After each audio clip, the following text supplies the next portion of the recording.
Hey, what's going on? It's Bill Burr. It's time for the Thursday afternoon, just before Friday, Monday morning podcast, and I'm just checking in on you. Woo! Oh, je suis si désolé parce que mon podcast est trop tard ce matin parce que j'ai resté à New York. I was in New York, and I didn't do my podcast. I am sorry. I've been practicing my French and doing all of that shit on the flight back out here to L.A. It's great to be back out here in Los Angeles. I was at this coffee shop, and I was talking to this lady. Kept running to this same woman at this coffee shop because I kept going to the same thing, to the point she literally left her kid for me to watch while she went in to go get her coffee. And we were talking about beautiful cities with bad skid rows, and it was L.A., Seattle, and Vancouver, with horrific skid rows. But I will say, still beautiful cities. Still beautiful cities. Anyway, I got to talk about New York. First and foremost, everyone who came out to the Patrice O'Neill, the 13th annual Patrice O'Neill comedy benefit show. I got to thank all the comedians who absolutely killed it. Matt Richards, Rich Voss, for the 13th time hosted it, 13 years in a row. Matt Richards came out, started it off, killed it. Jordan Jensen, Drew Dunn, Modi, Zarna Garg, oh my God, she murdered Adam Ray. Tim Dillon popped in. Tim Dillon coming in like a fucking wrestler, running out of the locker room to save the day. Dave Attell. I wish I could tell you some of his jokes. You got to see him. His new shit is all of his stuff. Everybody killed it, and yours truly got to do a little bit of time. Also, thank you so much to Maureen Tarrant, as always, for absolutely crushing it, putting it together. Thank you to the New York City Center and the Stand Comedy Club. They always host the after party. They don't charge us anything. They give us a bunch of food and everything. Those guys are awesome. And that is it. That is it. We did the benefit, and a lot of people were saying it was the best one. Great mix of comics, and everybody was out there killing it. And I was psyched as all the comics came off. They were all talking about how great the crowd was. So if you were there, hats off to you. And a special shout out to my buddy Doug Signier, who's always bringing 50 or 60 people to the benefit. It's just such a great thing. Nothing but positive stuff. All right, and with that, how about you Knicks fans getting a nice, easy victory to close it out? Let's see if my Celtics can win. I never watched the Celtics. I can't say it. I watch them during the playoffs. Setting up Celtics versus Knicks, the rematch. I'm nervous about that, man. Jason got hurt last year, and then he came back. I don't know. I'm old. It just seems that's really fast to come back. I just hope he doesn't get hurt again. And the Boston Bruins, how about that? Pasternak in overtime. I was working that night. Oh, no. I went to go see a Broadway play that night in New York, so I missed that game. I'm going to see tonight's game, obviously. Do or die for the Bruins. I kind of felt like we were going to win that game in Buffalo because we got so embarrassed in Game 4. And then also, when does Buffalo ever treat their hometown fans to a big victory at home? They just never do it. That's why I kind of knew, like, when the Knicks looked like they were in trouble with the Atlanta Hawks, I'm like, when does an Atlanta sports team treat their fans nice? I think New York has this. So, but now that we're back in Boston, and Lindy Ruff, I mean, he's one of the greatest coaches ever. I just worry that I kind of felt after Game 2 they had figured us out. So it took us 2 games to kind of respond to whatever the hell it was that they're doing. I'm not educated enough on hockey, despite the fact that I watch almost every game. I still can't watch it at the level a coach does, obviously. I don't know what we did other than just not wanting to be embarrassed. Whatever we did in Game 5, obviously we got to keep doing it in Game 6. There you go, Bill. What other obvious shit do you have to say? Also, I went to go see, what was it, on Wednesday night. All right, I accidentally hit pause. I saw Death of a Salesman with my lovely wife Wednesday night. I saw the second show, and I got to be honest, everybody fucking killed it. I got to be honest with you, just like seeing that play and knowing that all those actors have to do that play twice in one day is, it was exhausting just to watch. Got to give a shout out to the actors here. Nathan Lane, obviously the star of the show, who was the one who got me my part in Glengarry Glen Ross, so I am indebted to him forever. Laurie Metcalf, who absolutely killed it. Christopher Abbott, I hope I say this guy's name right. Ben Aliers, he played Happy. He fucking killed it. And then a shout out to Michael Benjamin Washington, who I met a long time ago when he was doing Mamma Mia. I said Christopher Abbott. No, I thought you said the other guy. No. I said both of them. Nia's over here making sure I say everybody's name. Oh, my God, that play. Jesus Christ. It starts off sad, and it just steers into the sadness. Just to have to emotionally go there like they do 7-8 times a week. I don't know how the hell they do it. I was joking with Nia that if you haven't seen this play, it's kind of like White Good Times. If you remember Good Times, they were, always coming up with an idea on how to get out of the projects, and then they were always like right there, and at the last second, something would happen. This is the White version of that. But anyway, it was great to see that, the beautiful Winter Garden Theater. And it always seems whenever I go to a play, it's always there.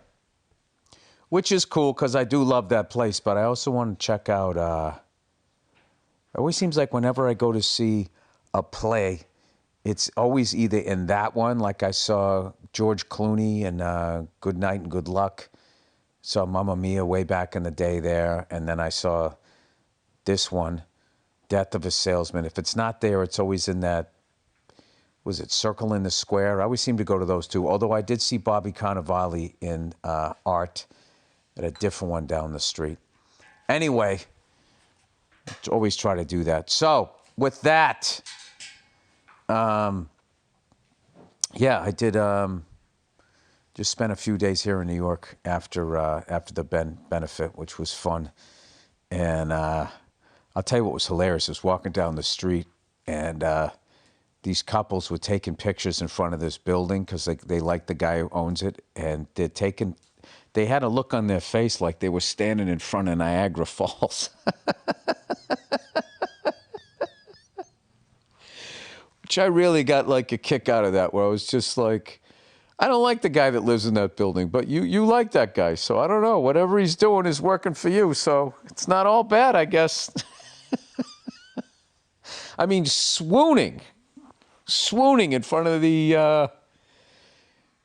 that building. It was almost like sports fans. Like when our team wins a championship and somehow you feel like you accomplished something or you were a part of it. And the ownership always says, yeah, you're a part of it. You're not a part of it. You watch and you live and die by it and you buy all the shit, but you don't get a ring. Years later, when they talk about the greatest teams of all time, they talk about the team. They don't say, what about old Billy Burr sitting up there in section 309? Speaking of which, my Red Sox have been winning now that they got rid of the whole coaching staff, which, I don't know. I was kind of hoping they weren't because I don't know. I don't run a team. What the fuck do I know? But I just don't feel like there's Alex Coras and Jason Varitek just sitting around waiting for a phone call. I don't know. That just seemed like some scapegoat shit. And like I said, I don't run the team. I don't know why we didn't get some bats. And then I also don't know why we always seem to go after our stars. Even if we don't trade them, there's always trade rumors. There's rumors out there that they might move Jason Duran or whatever, Jared Duran. It's just why the fuck why would you move that guy? We just got rid of Devers. Like, what are we going to get rid of everybody? Is that the goal? Are we going to be like the Pirates of the fucking American League? Is that what's going on over there? Anyway, so I did my huge. I fucking, when I was in New York, I did my little run through Central Park. Nia took me uptown. Took me to all her spots that she used to go to in Harlem. And then we walked through Central Park. It was like an amazing day. And I don't know. It's definitely fun. Sometimes I really miss living in New York. But then I have to admit, once I spend like, I don't know how many days there, I start to remember why I felt I was too old to still live here. I will say, shout out to Mayor Bloomberg. Whatever he wanted to do to this city to make it impossible to fucking drive a car in it, like, he did it. You know, he put chairs in the middle of the fucking street. They put bike lanes and pushed the cars out into traffic. It is just not what it used to be. After the benefit, you know, we jumped in a car to go drive down to the stand. You know, we're in the 50s, and then the stand is, I don't know what, it's down near off of Union Square. It took us like a half hour to get down there, and they don't time the lights anymore. I used to be able to, like, surf the lights. I know I always say this, but, like, I, for the life of me, do not understand. They're doing this in L.A., too. They just keep getting rid of lanes to drive a car, and then they put all of the traffic out where you used to be able to drive. That's where you park now. And then they put a bike lane on the inside, which is a great idea, I guess, to make it more of a city you can ride a bike on. But, like, there's nobody in the bike lane. And then all these fucking assholes on bikes, you know where they ride their bikes? They ride their bikes on streets with no bike lane. And then they ride side by side shooting the shit with each other, saying share the road when they don't share the road. They don't ride single file. They want to shoot the shit. And I don't know. I know I've brought this up a million times. I just don't understand why you just can't get on a bicycle and ride it. Like, why you have to always dress like you're in the middle of some sort of bike race. You know, you're not in a bike race. It's not making you ride any easier. It's like going to the gym. Everybody has to go there dressed like a fucking X-Men. You can go to the gym wearing the exact same stupid shit you wore watching TV or riding your bike. This whole fucking thing where everything has an outfit.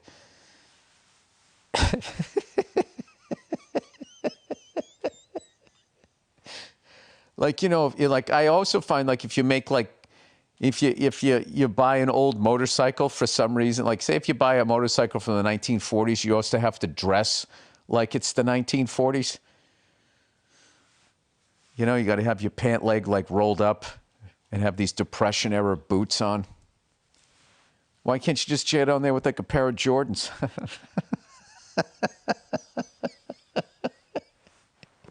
What, do you got to drive down the street wearing goggles and a scarf?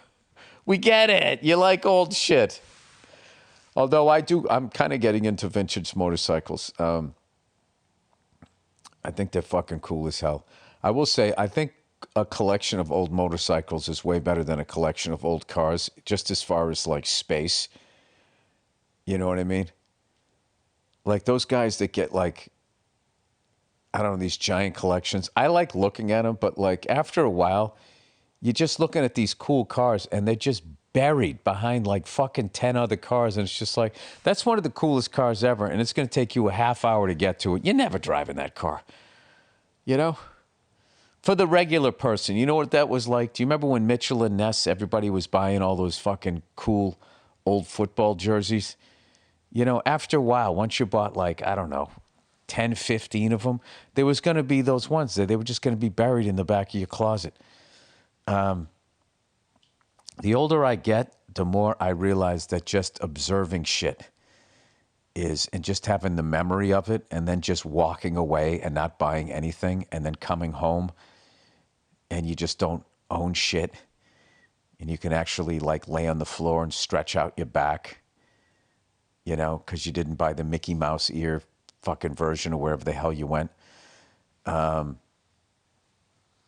Anyway, I watched this guy. I think I posted it. This guy went on this fucking rant about how we're all slaves and how our whole existence, that you have to go and earn a living. You have to earn the right to be here. We're just always working for some rich motherfucker. I agree with that. But what if you kind of work for yourself? You know? I don't know. I feel like I'm about as free as they let you be, going around telling shit jokes or whatever. You know? And because of that, I can buy a box of Cheerios, which are made out of God knows what. I don't know. I kind of have this feeling like there's going to be a big pushback. I don't know. There's a lot of dumb people out there. Not dumb. I don't want to talk down to them. I would just say unexamined. They just go, oh, is this the next thing? Is this the next phone? Is this what I got to do? I always hope, like, collectively, like, say if this shit that people are saying by 2027, all the new cars are going to have AI surveillance and they're just going to be watching you and listening to your conversations. I really hope people just say, like, you know what? I think my privacy is worth more than having the next car. Maybe I'll buy an old car. Then they would probably come up with some sort of legislation that the old cars also have to have that surveillance for air quote safety purposes. And the reality is they just want to fucking spy on you. All right, Bill, you're spiraling. Am I, though? Am I? I don't know. Possibly I am. I don't know. I will say, to go down and watch a Broadway play and see a bunch of humans, I can't believe I got to use that word, doing what I saw that cast do, was pretty friggin' amazing. And I just don't see watching a bunch of robots do it. I don't get any of that shit. Oh, that stupid Sphere out in Vegas. Like, are you really into the band that you need that much other shit going on?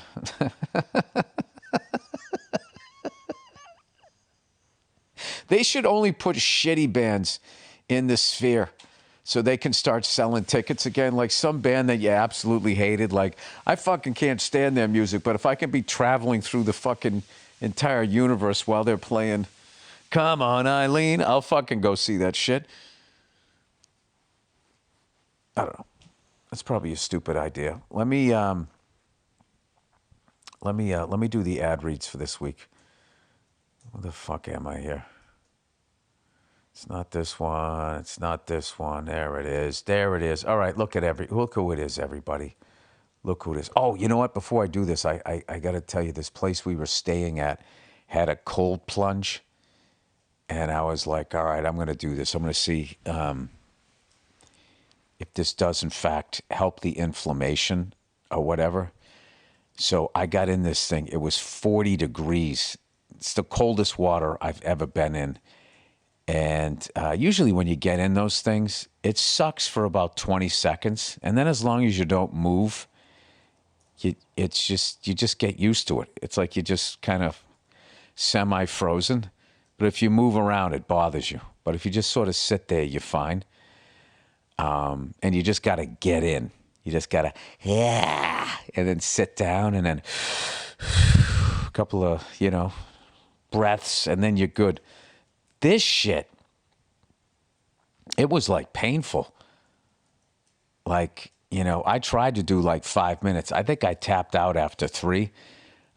It was just kind of like, maybe like 4, because the guy came back in to check on me and I had gotten out and had time to dry off, and then he came out. So I think I made it to just about 4 minutes, but it just felt like fucking needles all over my body, and I had like goosebumps the entire time, which I've never been in anything cold enough that I had goosebumps the whole time.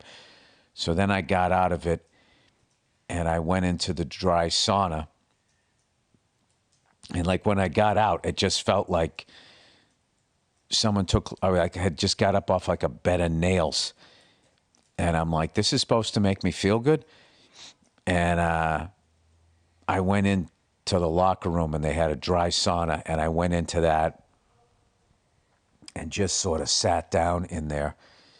And it was funny. It didn't even feel hot. I was so cold. And after I warmed up, though, I will say I did feel pretty amazing. I don't know. I don't know if it does anything for you. I have no idea. I don't have the medical background to fact check if what people are saying is actually true. I don't know. I have no fucking idea. I don't know if it's just you feel amazing just because you're out of the cold water.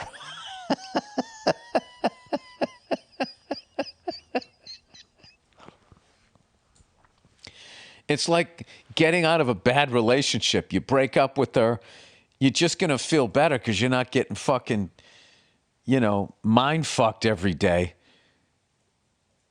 So you feel better that you're out of that relationship, but you still haven't found love. You just relieved you're out of that relationship. So I'll tell you this, I did it and I felt amazing, but I don't know if I felt amazing because of the effects of the cold water or just the fact that I was fucking out of the water and I was just happy that it was over. So anyway, let me do the reads here. Okay, all right, what do we got here? Oh, look who it is, everybody. You know what's going to happen now? A bunch of non-doctors are going to write in and tell me why it's good or why it's fucking bad. Or claim that their fucking knee, they were about ready to get their fucking leg removed and now they don't because they're in it. I have no idea. Who the fuck knows? It's just something that people are doing. All right, HIMS, erectile dysfunction, doesn't mean your love life is over. It means it's just getting started with personalized treatment. Options to help you take back control and spontaneity thanks to daily meds. I don't know how it's spontaneous. If you know, you are like, oh, we're going to bang, and then you got to take a pill and wait for your dick to stand up. Through HIMS, you can access personalized prescription treatment options for erectile dysfunction. If prescribed, HIMS offers access to erectile dysfunction treatment options ranging from personalized products to trusted generics that cost 95% less than brand names if prescribed. This isn't one-size-fits-all care that forgets you in the waiting room. It's your health and goals put first with real medical providers, making sure you get what you need to get the result. Think of HIMS as your digital front door that gets you back to your old self with simple 100% online access to trusted treatments for erectile dysfunction and more, all in one place. To get simple online access to your personalized, affordable care for erectile dysfunction, weight loss, and more, visit hims.com/Burr. That's hims.com/Burr for your free online visit. hims.com/Burr. Featured products include compound drug products, which the FDA does not approve or verify for safety, effectiveness, or quality. Prescription required. See website for details, restriction, and important safety information. Actual price will depend on the product and subscription plan. All right, next up, who do we got? Oh, look who it is. It's True Work, spelled like twerk, Truewerk. You know, working outside in springtime means you're dealing with chilly mornings, hot afternoons, and everything in between. Not to mention the mud, rain, and whatever else the weather decides to throw at you. You need workwear that can keep up with the changing conditions, and True Work, God damn it, has you covered. Most workwear is made from cotton blends, which restrict your movement and get soaked after just a few raindrops. Let's not go after cotton that hard. It takes a little more than a few raindrops. It starts fucking raining. It gets a little heavy. And you're out there dressed like fucking Rocky Balboa. Springtime is the perfect season for the T2 Work Pant, which keeps you comfortable over a wide range of conditions. Plus, they've tested and validated... What? Plus, they've been tested and validated for over 10 years. I wish they would do that with people. At least they're doing it with the clothes. Validated for over 10 years by real trade pros working in real job site conditions. With over 15,000 five-star reviews, it's worth experiencing the difference for yourself. Upgrade to the T2 Work Pant and stay comfortable no matter what the day brings. Get 15% off your first order at truework.com with code Burr. That's TRUEWERK.com, code Burr. True Work, built like it matters because it does. Fast Growing Trees, man. Hey, man, did you know that Fast Growing Trees is America's largest and most trusted online nursery with over thousands of trees? with thousands of fucking trees and plants and over 2 million happy customers. I can never read that sentence without screwing it up. They have all the plants your yard or home needs, including fruit trees, privacy trees, flowering trees, shrubs, and house plants. They did that in order of importance. Fruit trees, you could actually eat. Privacy, stop looking at me eating my peaches. Flowering trees, whatever. Shrubs, hide the foundation. House plants. You know, if you get house plants, you better never go on vacation. If you're doing on vacation, just let those fucking things die. Stop putting it on your neighbors. All grown with care and guaranteed to arrive healthy. You don't need a big yard or lots of space.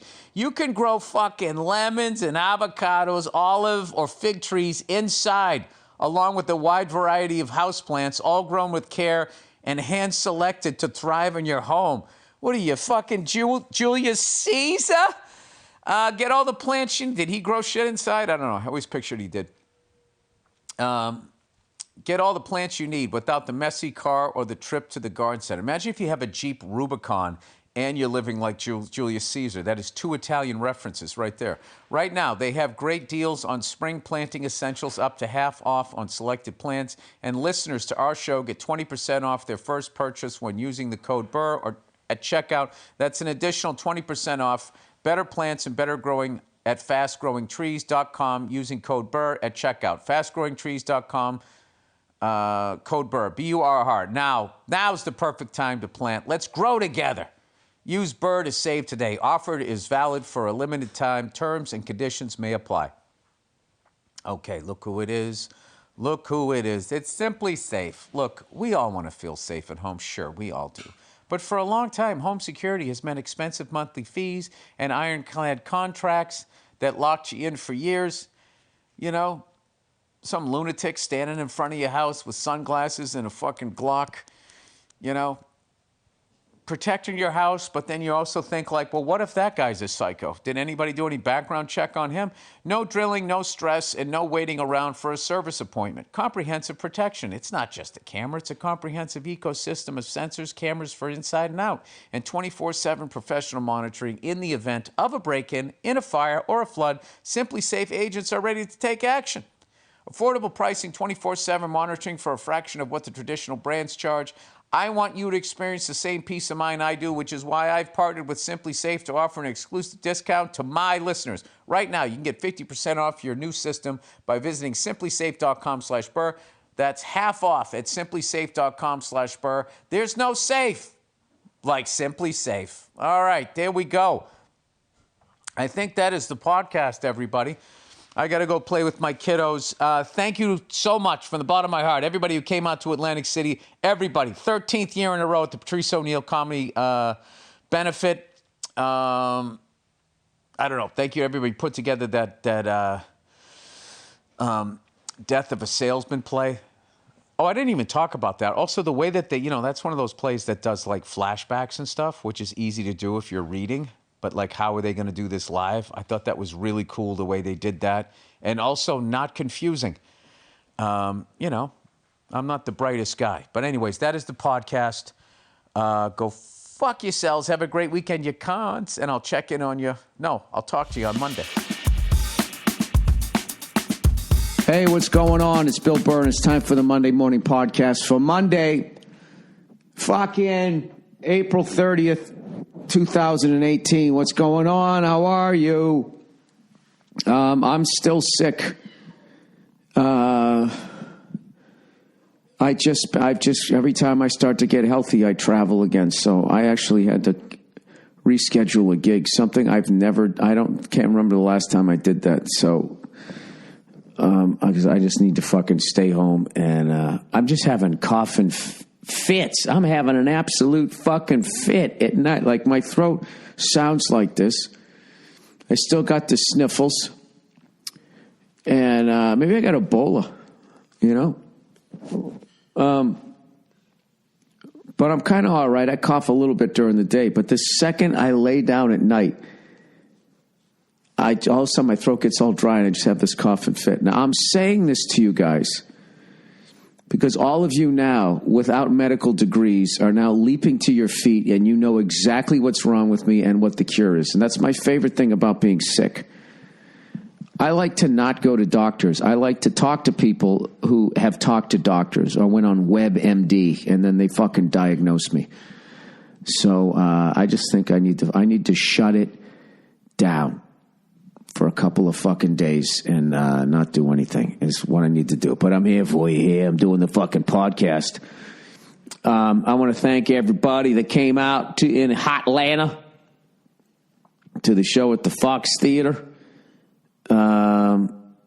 I know I sounded like shit, but I think I had a good show. And then the next day, like an asshole, rather than just being like, Bill, you're sick, you know. Don't do the planned fun event and just go home and sleep it off. I couldn't lay off, man. I went to the Talladega Super fucking Speedway, and I went to that NASCAR race out there, man, and just had a great time. Legendary track. That's where they always have the big one. The big one's coming. You don't know when it's coming. All you really know is that it's coming. The big one is just they can drive so goddamn fast there that eventually, you know, and they're right on each other's bumpers. Eventually, all it takes is somebody to do a little shimmy, shimmy, shake, whatever the fuck it is, shake and bake, choking on my own spit, right? Do a little Ricky Bobby shit, little Brewster Baker, little Stroke of Race. I'm trying to think of all the Star Car movies I saw.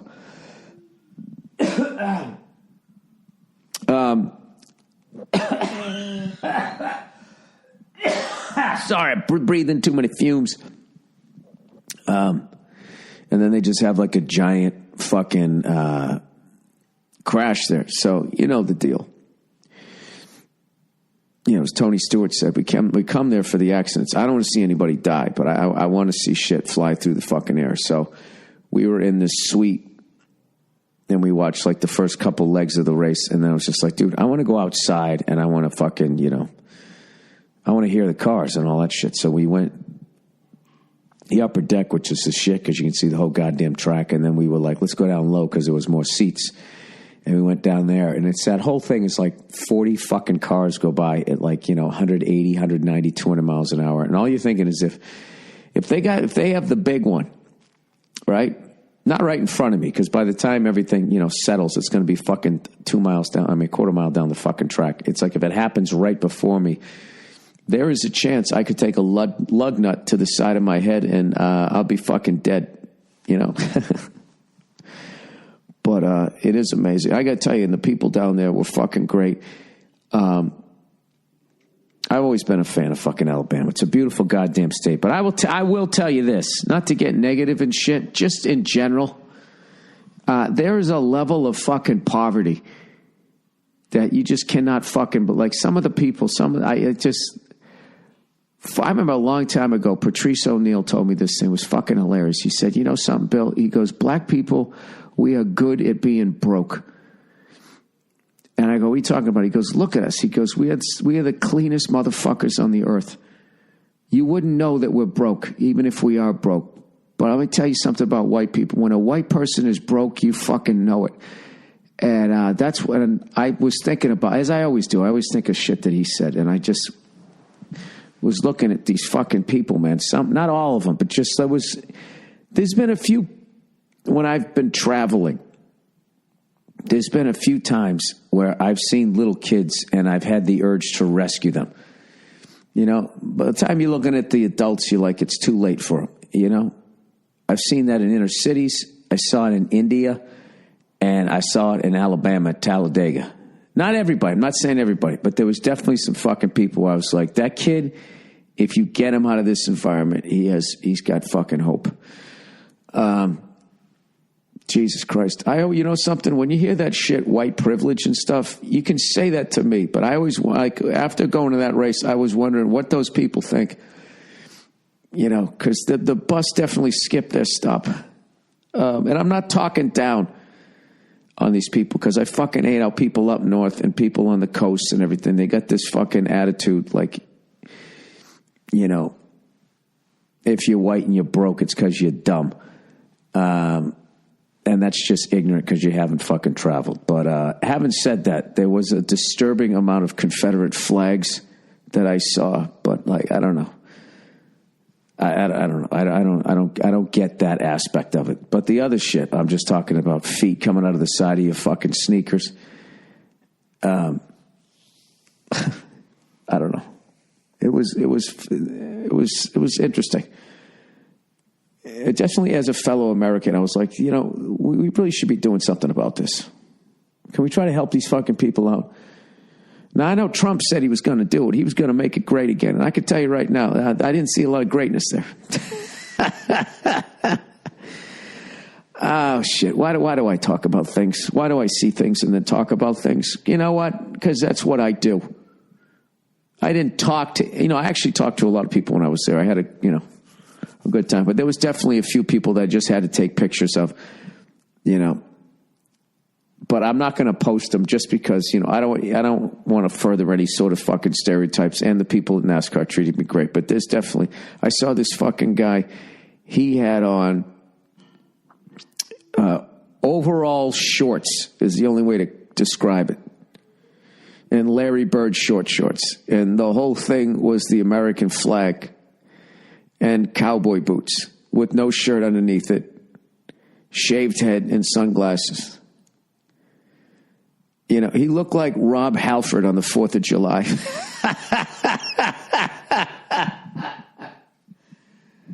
Is the only way to describe it. And he was standing next to a guy and just fucking bare feet, looking like he walked out of a coal mine. And it was fucking just some old school shit, and people just smoking like chimneys, like a lot of people smoking down there. And it reminded me of when I was a kid, like the level that people were smoking. But having said that, there was also a bunch of other people that looked fine. I'm just saying. But there was definitely some people who just like, God damn, that guy is fucking broke.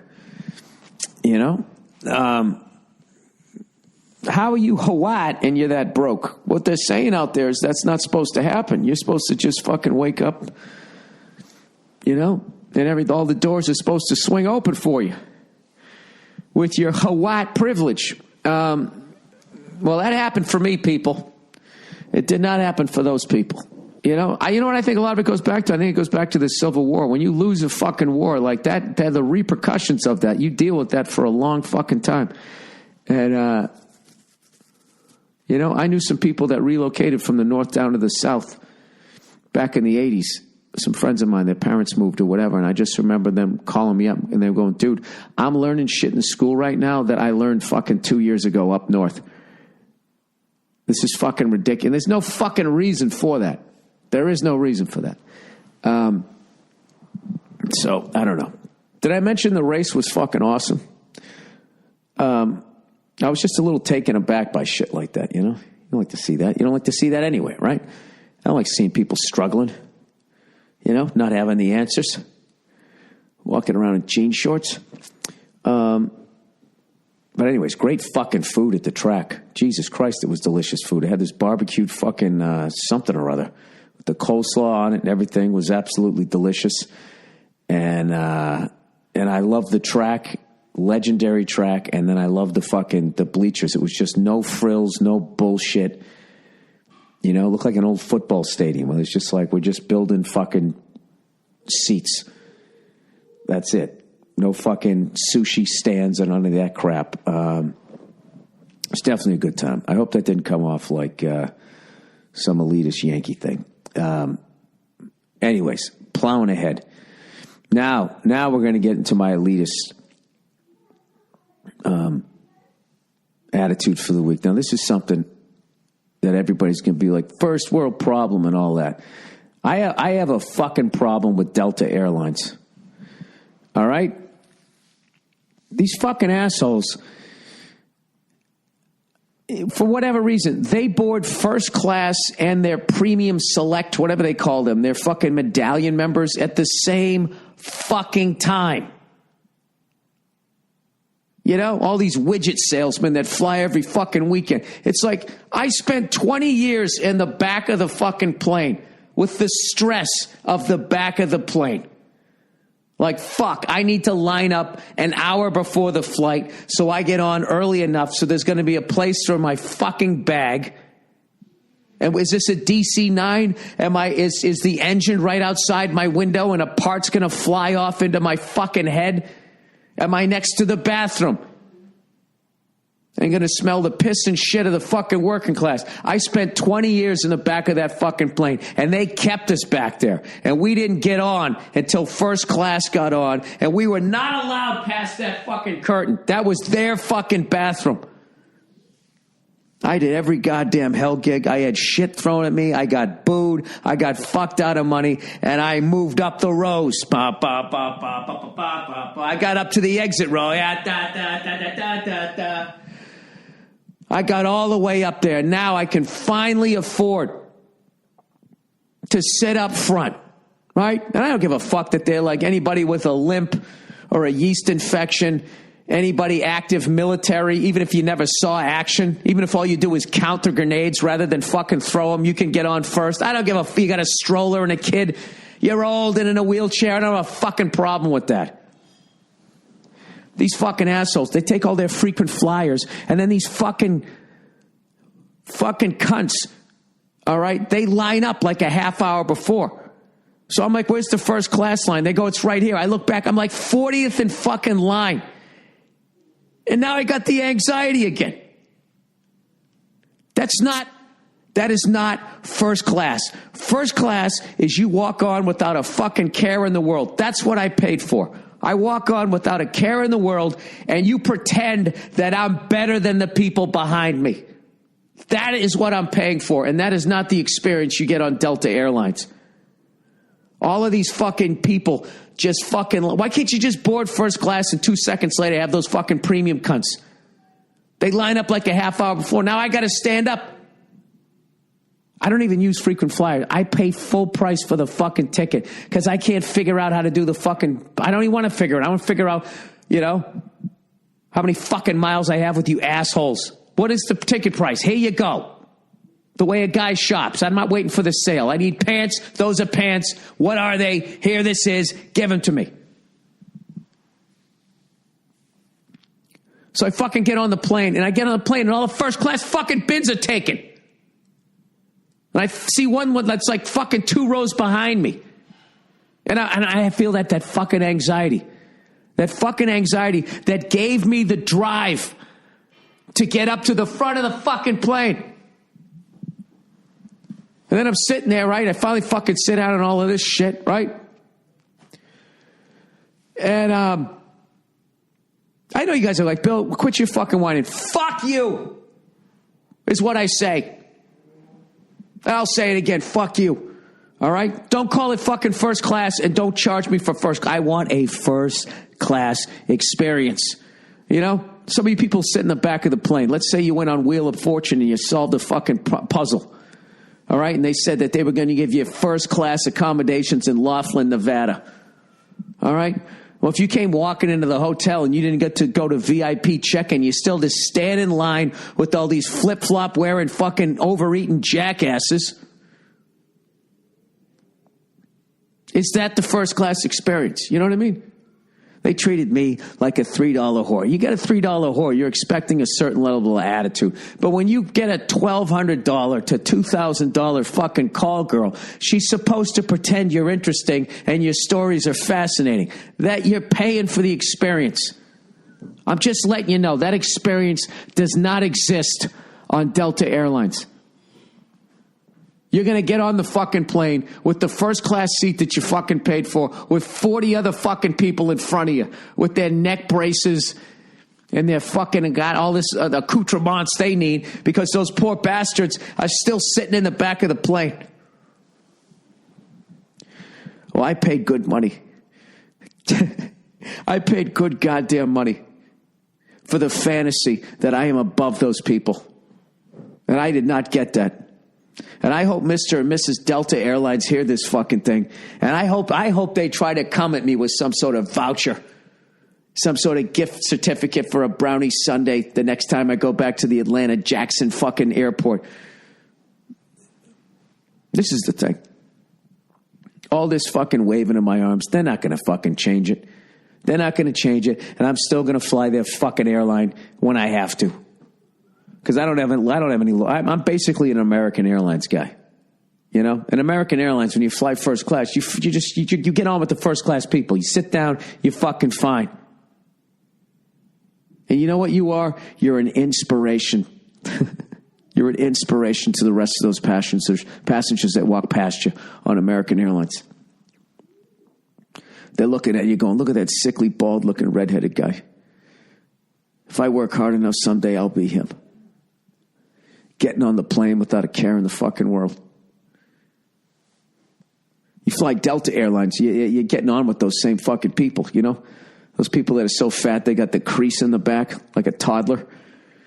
You know, toddlers have those cute rolls of fat, you know what I mean?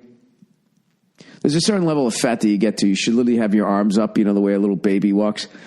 Why am I attacking fat people? You know what? I've traveled. I don't even know how many fucking miles I traveled. But let's put it this way. When I saw that George Clooney movie where he was trying to get 1,000,000 miles, I wasn't impressed. All right?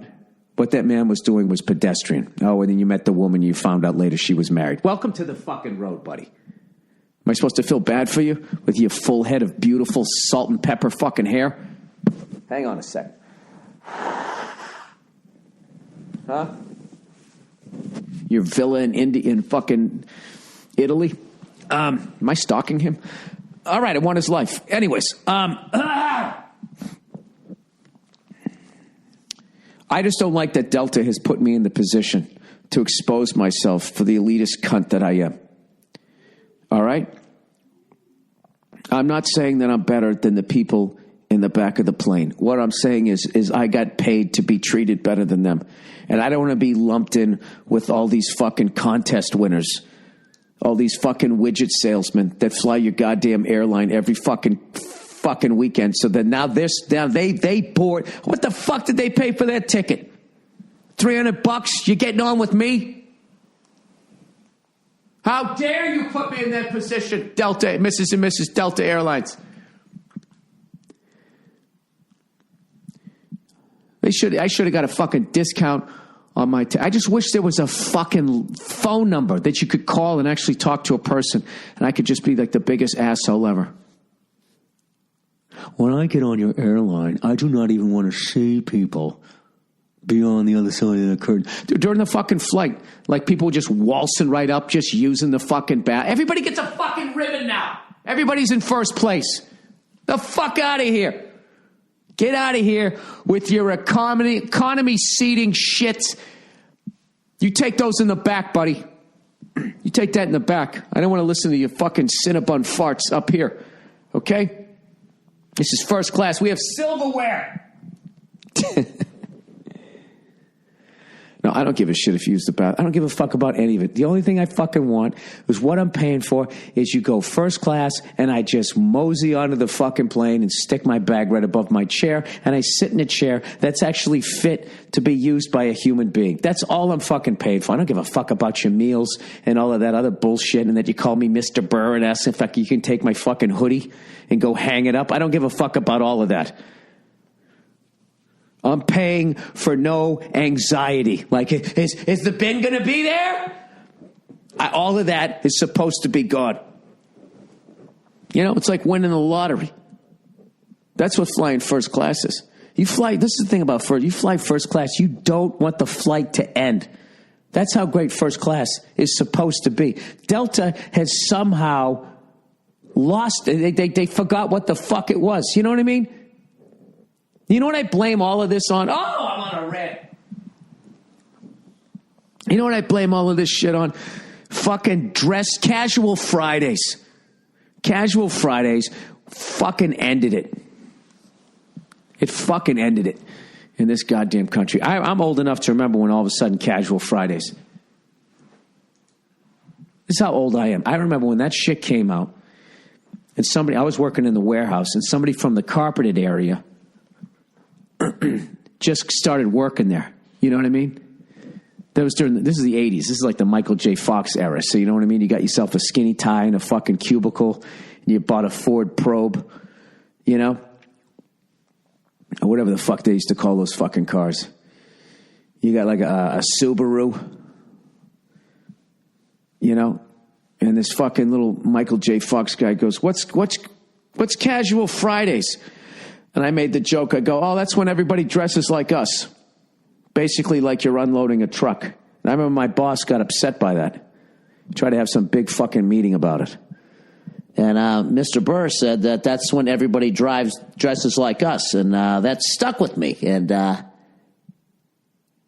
feel like we should have more pride out here in the warehouse. And fucking, and he had a bunch of fucking hungover musicians and class clowns working out there. And we're just staring at this guy going, dude, we're showing up like we always show up, okay? If you think we're going to fucking show up like it's the 1950s and we work in an ice cream parlor to go unload trucks, that's not happening.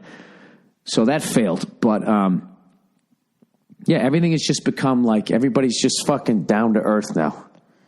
Sort of. As the middle class shrinks. I don't understand it. Okay? Do you know back in the day when you flew first, this is how far we fucking come. When you flew first class on Pan Am and you flew into JFK International Airport, back before every airport said they were international. You know what I mean? That's like every fucking podcast out there claims they have like 1 million fucking downloads or they're number one in something. You know what I mean? Every fucking airport now says they're international. Well, you know, you connect from our airport to an actual international airport. Next thing you know, you're in Europe. So I think we're international. That's like the second assist in hockey. Get the fuck out of here, second assist. You knew that fucking guy was going to pass it to the other guy? You get a point too? Fuck, my train of thought. What was my point? Oh, back in the day, the MetLife building in New York, right above Grand Central Station, used to be the Pan Am building. Well, back in the day, when you flew first class in Pan Am, you landed at JFK. You got off that fucking plane from up top where there was a guy playing a goddamn piano. Okay? You're up there. The summer wind came blowing in. Won't you suck my dick, right? This is another thing, too. People go, well, what happened to all the good-looking stewardesses and all that? Oh, because there's no money. They deregulated the whole fucking thing, and then every fucking jerk-off with flip-flops could use the first-class bathroom, and then all those good-looking women are like, well, there's nobody to gold dig on this thing. I'm fucking out of here. That's what happened. Okay? You take the money goes out the window, so does all the beautiful women. It's like a vacuum. They get sucked right the fuck out. Now everybody on the flight looks like fucking Alice from the Brady Bunch. Oh, God. Ugh. Drinking this fucking cold and flu herbal shot. Oh, God. It's got to be the dandelions or some shit. Oh, my God, that's bitter. Anyways, I was swearing I'm going to finish this fucking story. When you flew first class on Pan Am to JFK International Airport, when you got off that fucking plane, you didn't go into the airport with those animals. Those people on the outside of the curtain. You didn't. You got off that fucking thing, and they walked you over to a fucking helicopter. Okay? And you're like Ron Burgundy, you know, with a scarf around your neck and your glass of scotch. You fucking walked over to that thing. You got on that. They flew you from Brooklyn right up and over all the traffic, landed you on top of the Pan Am building. And you know what was up there? There was a bar, beautiful women, rich people and all this shit. You got off into that world. And you had another scotch. You talked to some women or whatever, right? Or you made a fucking business connection. And then when you were ready to go, somebody took your bags. You went down in the elevator right into a fucking cab over to your goddamn hotel. And probably somebody put a little fucking 8-ball in your breast coat pocket. We've gone from that to what I experienced in Atlanta on Mr. and Mrs. Delta Airlines. Okay? I missed it. I missed my window of when first class was first class. Sometimes you just got to admit that you missed it. Like, I feel bad for millennials. Like, when I look at all the shit that they're going through and all this climate change and all this crap that they're going to have to fucking deal with the ramifications of. I look back, as I'm dealing with turning 50, I'm like, you know what? It's kind of cool that I got to live through the 70s, 80s, and 90s. And I think, now when I look at people in their 60s, 70s, and 80s, and I'm thinking like, you know what? That guy right there, that guy probably got his dick sucked on a helicopter ride from JFK over to the top of the Pan Am building. That guy knows what first class is. All right. I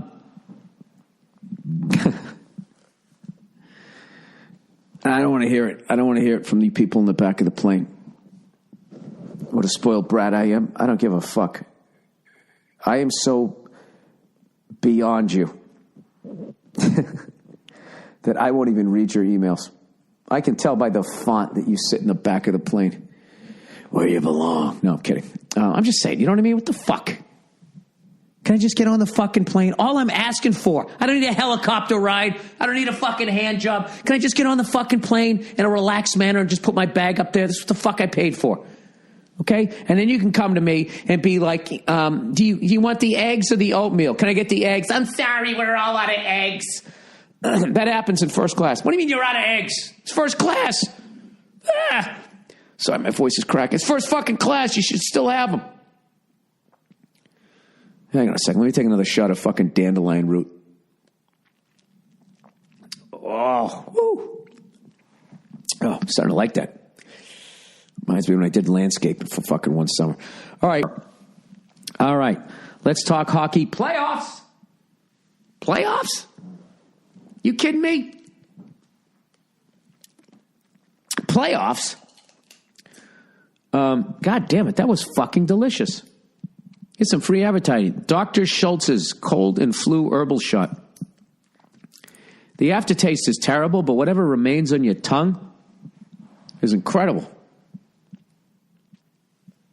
I like it. Remember that Chevy Chase when he did that giant line of blow?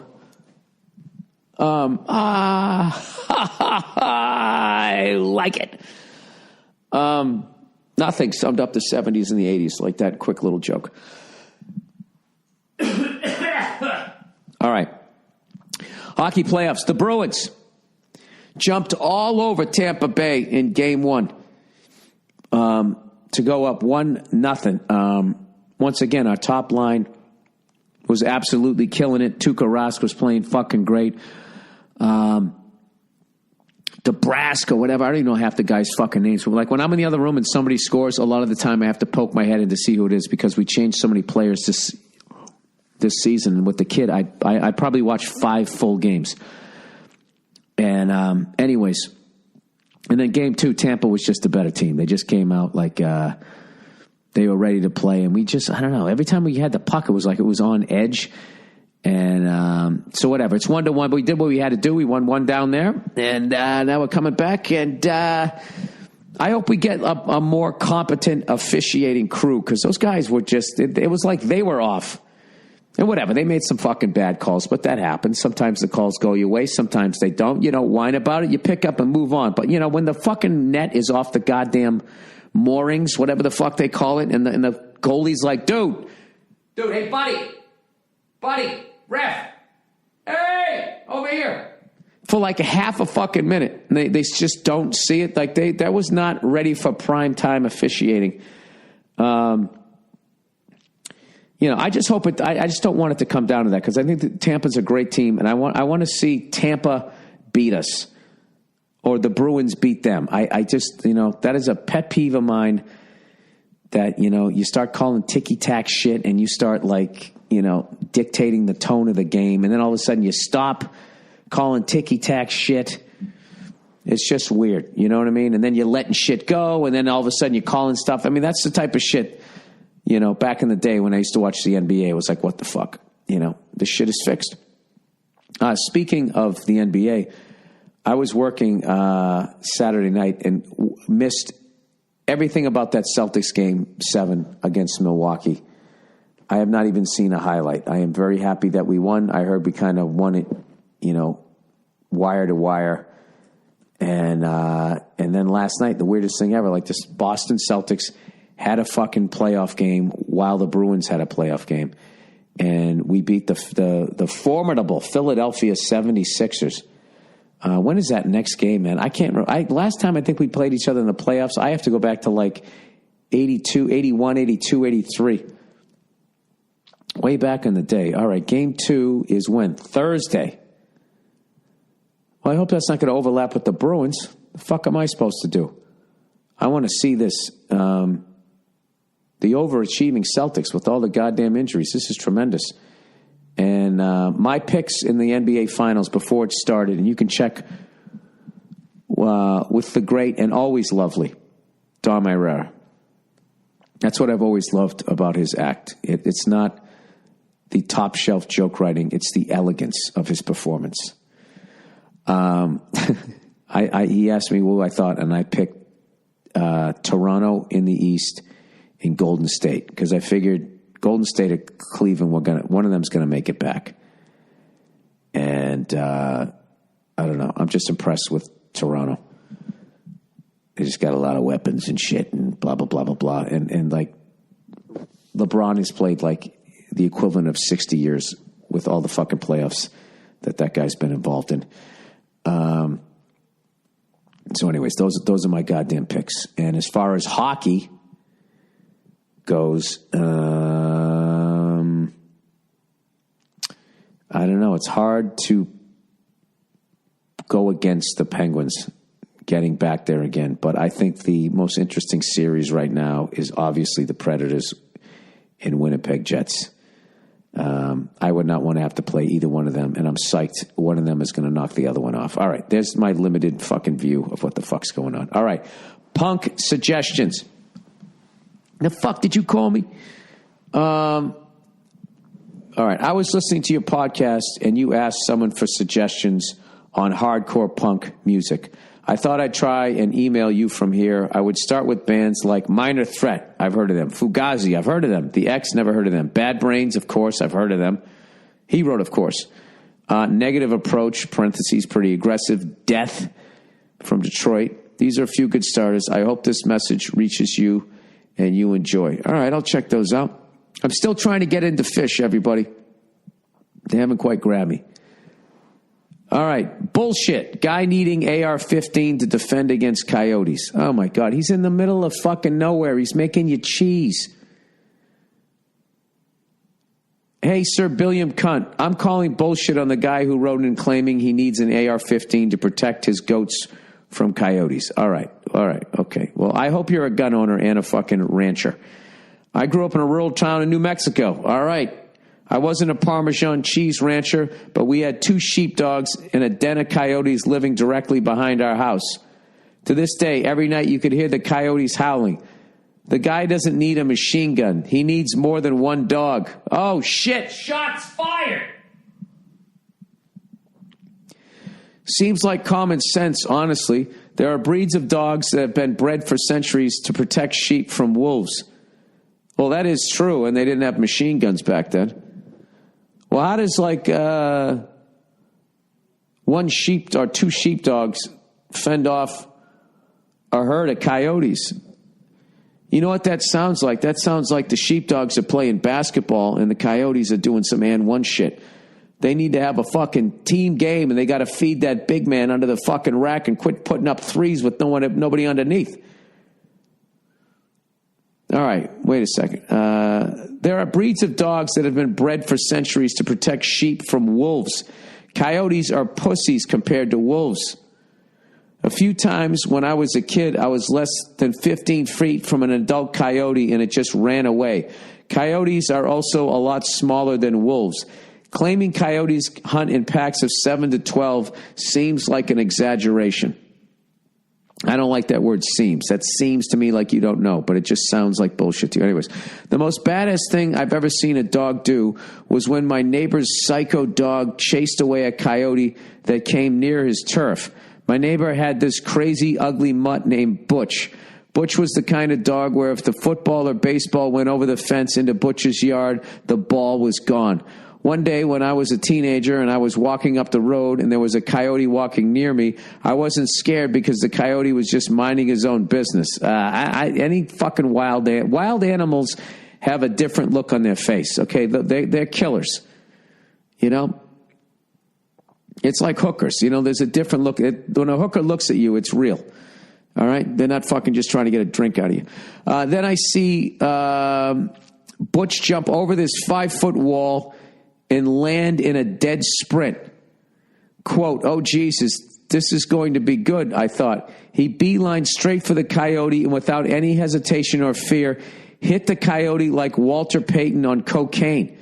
It definitely would have been on SportsCenter's top 10 or some YouTube video, hardest hits in the NFL. I love that you went with Walter Payton. He was one of the most aggressive offensive players. Larry Zonko was the first offensive player to get an unnecessary roughness call. He was on his way out of bounds and someone went to hit him, and he just gave the guy a forearm shiver to the face. Then Butch and the coyote got into a scrappy ghetto street fight, and eventually the coyote ran away. This all happened within 10 yards of where I was standing. Well, that was just one, and it sounds like the coyote fucking threw some hands too, though. Dogs are badass. They can recognize threats and step up with no fear. They also used to be wolves. They're like wolf light, right? I'm not saying it's a good light beer. It's more like bush light. Surely this guy can find some large dogs who have instincts to protect some goats rather than resort to a military machine gun. Shooting coyotes for sport is douchey. My uncle has an Anatolian shepherd. Okay. And it was apparently bred for guarding livestock. Massive dog. Have a good summer and go fuck yourself. Well, what's the overhead? What's the overhead on the dog? Jesus fucking Christ. Look at that goddamn thing. The males weigh from 50 to 65 kilograms, which is 110 to 143 pounds.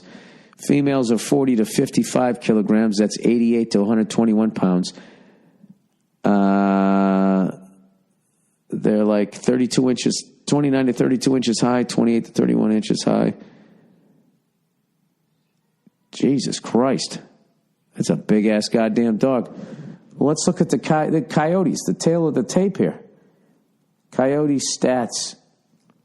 This is going to take me to the Phoenix Coyotes. Coyote. Animal. Wikipedia. Let's see what you got here. Actual coyote or a man? No. Coyote attacks on humans. Attacks generally identify the animal in question as simply coyote.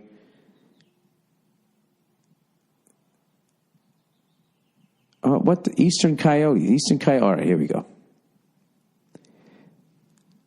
Let's see what they don't even have their stats. I don't like that. That's like when a movie goes to the theaters without being reviewed. The eastern coyotes is a wild North American canine of mixed coyote, wolf, and dog parentage that is present in New England, New York, New Jersey, Pennsylvania, all those fucking places. So they're basically like stray dogs that then got fucked by wolves. Is that what happened? That didn't get killed? All right. Okay, I don't care anymore. All right. Well, some people, you got a 150-pound fucking dog. I mean, what do you got to feed that thing every day? How much are bullets? I mean, I don't know if it's like I don't know. Hey, the guy who wrote in with the Parmesan cheese farm and feta cheese, let me know, what do you think about what this guy's saying? I mean, as far as I'm concerned, what the fuck he just says, you got Swiss cheese on your farm now, buddy. You got a bunch of holes in your argument. Please write back. All right. Cops use DNA to, I can't say this word, genealogy website. Genealogy? All right, let's look this up. Genealogy, pronunciation. I love this. This is just for dumb fucking people. How to pronounce genealogy. That is it? Here we go. Genealogy. A lot. How do you say it? Genealogy. One more time. Hey! I love how they say it like 5 times. Genealogy. Genealogy. Genealogy. Like, why didn't you just pick a man or a woman? You know, like, I can't hear it. Oh, now that lady said it, now I know how to say it. Oh, what, if a woman's listening? Well, I can't understand it unless a woman says it. Genealogy. Cops use DNA to genealogy website to website. What? That does okay. Hey, old Billy Bald cunt. I just read the police caught the Golden State Killer using DNA obtained from genealogy website. One of those DNA/genealogy websites that's going to make our robot replacements. The DNA website responded by saying, while the database was created for genealogical research, it is important that GED match people who didn't fucking graduate high school. Participants understand the possible use of their DNA, including identification of relatives that may have committed crimes or were victims of crimes. I know you're no legal analyst, but I wanted to get your thoughts on this. By the way, loved you on Crashing. Also, come to a show in Maine for fuck's sakes. Yeah, I'm due to go up there. Have a nice day and go fuck yourself. I don't think you can get mad at the fact that they caught a serial killer if they got the right guy. And you know what it was it actually wasn't that guy. From what I heard, it was a relative, and it was close enough. And then they just narrowed it down into that gene pool, and they judged that guy by his age. They staked out his fucking house, and then they got like a soda can out of his garbage and got his fucking DNA, and they nailed him.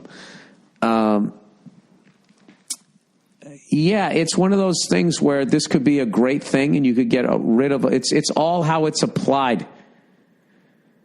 And human beings do not have a great track record of doing the right thing. We are all susceptible to the 7 deadly sins. We are horribly flawed organisms. And then when you combine racism, sexism, homophobia, greed, ego, and all of that shit, like, I don't know what could happen. But I mean, I'm all for this fucking guy. I mean, he's like 71. I still feel like he kind of got away with it. But, just for the victims that are still alive, or family members, knowing that they got this guy and he's going to fucking rot in jail for the rest of his fucking piece of shit life, I think is a good thing. Oh my God, I just came up with an idea for a movie. A serial killer kills all his relatives before they go on to fucking a genealogy website.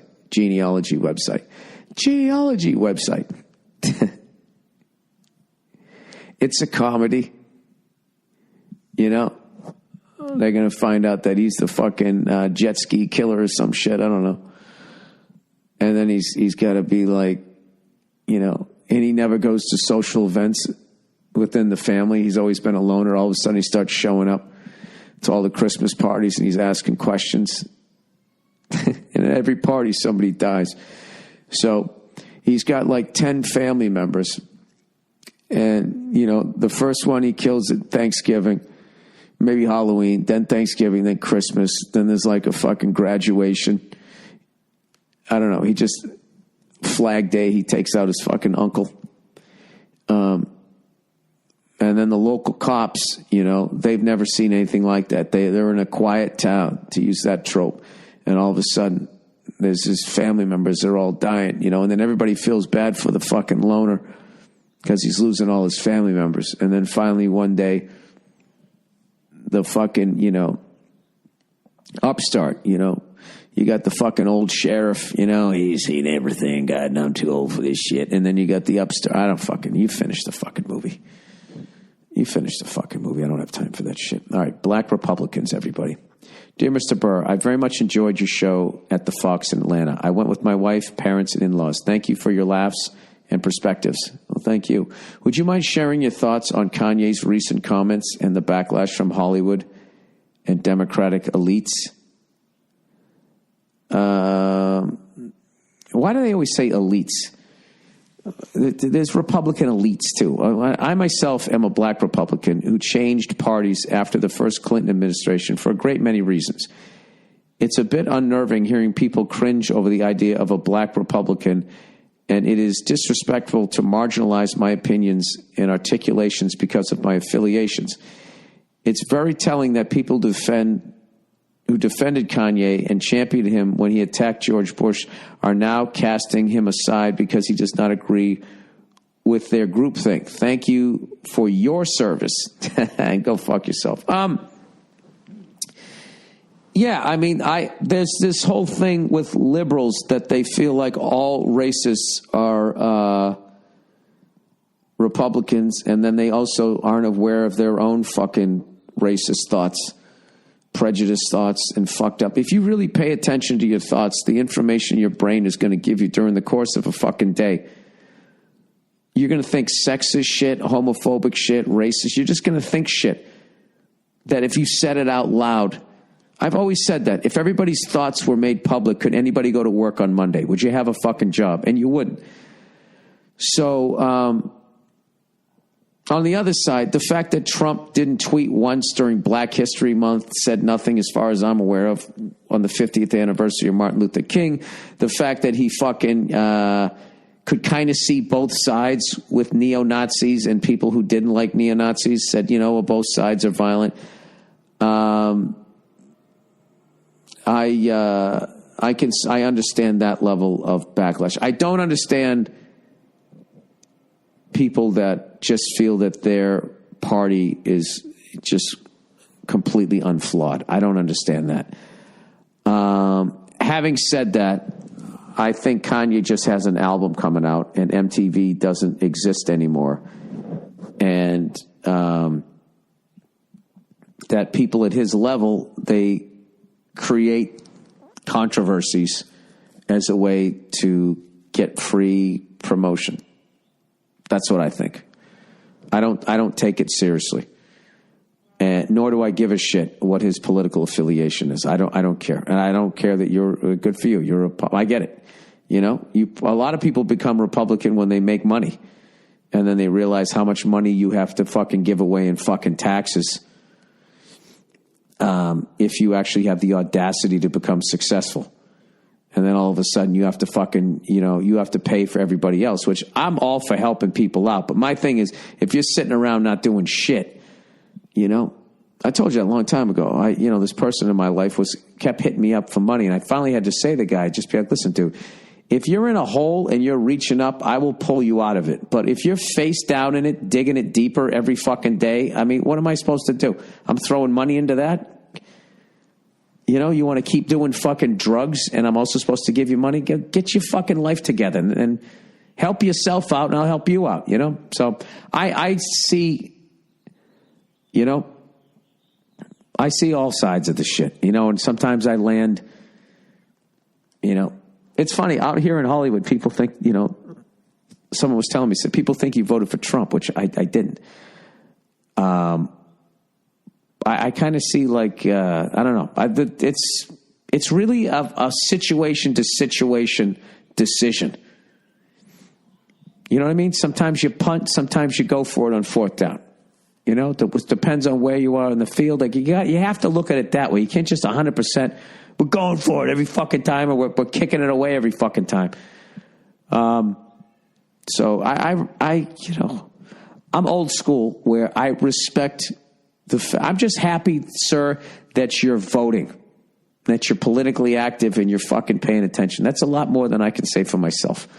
So God bless you. But as far as Kanye all of a sudden becoming Republican, I don't buy it because I'm in show business. And that looks like that looks like wrestling when all of a sudden Hulk became the bad guy. And then eventually he's going to be shaking the blonde hair, wearing the fucking orange and yellow panties again, All right, girlfriend wants to have sex before marriage. Trunks, I should say. Dear Mr. Burr, I'm 16 years old, still going through high school. I have a little problem with my relationship I'm having with this girl I met. But here's a little backstory about a year ago, one of my friends got a girl pregnant. And let's just say during that time, my friend went through some hard time knowing he was going to be a father, to the point he tried to kill himself but failed. Yeah, Jesus Christ, this guy can't get anything right. He can't put a condom on right. He can't fucking off himself. 2 days after his attempt, he found out that the baby didn't make it, ending up in a miscarriage. Wow.